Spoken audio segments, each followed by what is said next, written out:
Here's what might be wrong as well. The descent into World War III. Russia, Iran and China, according to experts, are simultaneously making moves that will drag us all into a global conflict. And if you look last night, yesterday, Iran fired bomb missiles at Pakistan.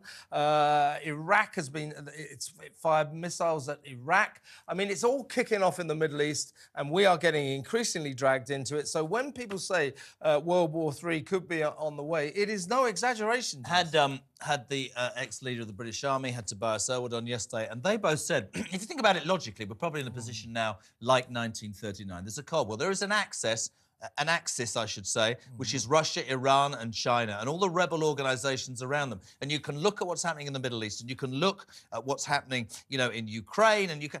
The fact of the matter is we need to wise up. One of my bugbears about this is that this should focus the British government's mind on making us more effective military. And I mean, so I said to you yesterday, somebody said we had 25 frigates, now we've got 5. We have depleted army numbers. We need... But then people will go, oh, you're warmongering. No, I'm not. This is real. Yeah. Russia and China and Iran are doing their best to control major parts of the world, and we need to wise up. And there's another thing. Sunak, you spend your entire damn time talking about some flight to Rwanda where one person might go. I would be appealing to the British people and saying, I'm going to have a strong military. I'd be saying to the British people, I'm going to bring taxation down, not spend your entire time running around about a policy that doesn't work. I'll tell you what worries me about this is the way we're going to get the Houthis, we're going to get Hezbollah, we're going to get Hamas, and they're all controlled by Iran. Why don't we get Iran? You said it yesterday. Why don't we attack Iran? I mean, if they're doing all of this, they're doing it right now. They did it yesterday to Pakistan. Why do we keep sort of warning them by going, oh, we're going to get tough on Hezbollah? Why don't we just go, as Netanyahu said, he said, we need to cut the head off the snake. Well, we're not. We're attacking the snake. We're leaving the head alone. The head is Iran. So if we really want to do something about it, I think we have to get tough with Iran. I'm not warmongering, but... You'll be accused of that, but you're not. You're being realistic, I think. We are sleepwalking into this while these bad actors are causing problems. We're sitting by and letting it happen. And by the way, we're heading towards a Labour government, if you believe all the polls. How will they be? I mean, he's been quite vocal, wasn't he, initially about the Israeli attacks? Yeah. Starmer, is he going to be strong? Is he going to make our military stronger? That's not historically what the Labour Party do, is it? No, it isn't. We need to move on to the post office scandal. I mean, every day something worse seems to emerge. Covered this morning, mate. Abysmal scandal. Now, 2 lines today. We'll come to the chief executive of Fujitsu, a guy called Takahito Tokita, yesterday, who spoke for the first time about this scandal. But before we get to that, this is just disgusting. So these sub-postmasters, wrongly accused, crimes they did not commit. You owe us, you embezzled. And a woman this morning who was 8 weeks pregnant, thrown into jail, right? Thrown into jail. People who lost their lives. And I keep going on, it's not about money. In essence, they were humiliated, degraded, lost their lives as people committed suicide. People died not proving their innocence. Yesterday, it was interesting at the inquiry because you had, I'm going to turn it around actually, we had Fujitsu, who quite sort of grabbed the moral ground initially by saying, Paul Patterson, you know, oh, we're sorry and we should pay. Then admitted they knew about the IT failures. And then that, my French guy from the post office, I don't know what, Nick Reed, described by 2 Conservative MPs as being evasive and rather arrogant, said, my job's not to look back, it's to concentrate on the post office now. But listen to this. This is the worst thing I've heard so far.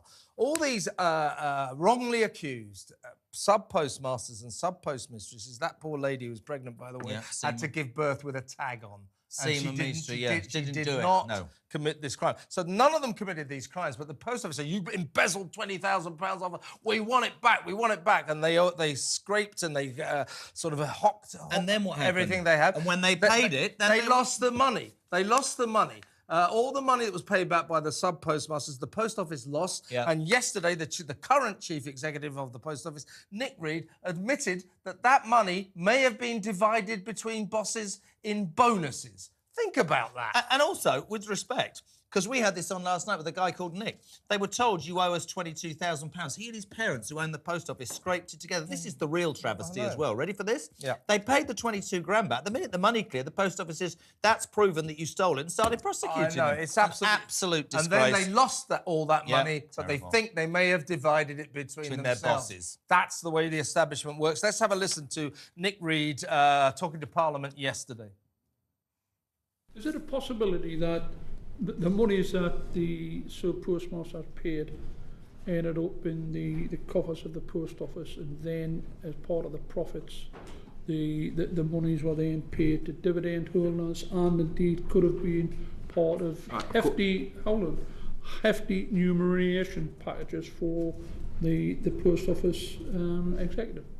It's difficult to say. I mean, as I say, why is it difficult? This is pre-2015. I don't have the context of what the. But is it possible? It's possible. Of course, it's possible. Absolutely, it's possible.